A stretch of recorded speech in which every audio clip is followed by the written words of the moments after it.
New Canadian Prime Minister Mark Carney on Sunday called a snap election for April 28th, saying he needed a strong mandate to deal with the threat posed by U.S. President Donald Trump.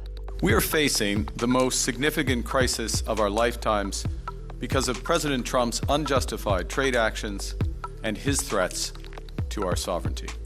The comments are a sign of how relations between the two longtime allies and major trading partners have deteriorated. Trump has imposed tariffs on Canadian goods and threatened to annex it as its 51st state. He wants to break us so America can own us.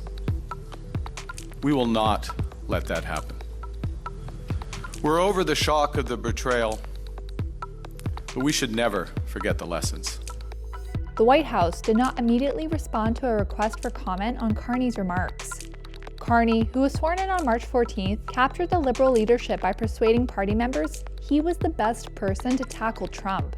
The next election was not due until October, but Carney's hoping to capitalize on his party's remarkable recovery in the polls since January. It follows former Prime Minister Justin Trudeau's resignation as well as Trump's threats. Earlier this month, Trump delayed a broad 25% tariff on some Canadian goods for 30 days. He has since imposed tariffs on steel and aluminum imports and threatened reciprocal tariffs on additional goods, including Canadian dairy and lumber, starting April 2nd. Canadians are rallying for their country and seeing a resurgence in nationalism. And when we are attacked, we stand together. On Saturday, residents gathered in Toronto to denounce U.S. tariffs. Canada-U.S. relations top the list of issues preoccupying residents, according to recent polls.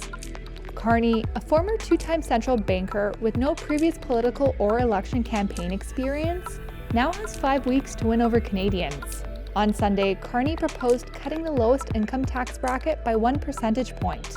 Polls suggest the Liberals, who have been in power since 2015, have slightly pulled ahead of the official opposition Conservatives, who had led earlier in the year. The Conservatives have sought to portray Carney as an elitist, who plans to continue the Trudeau-era policy of high government spending.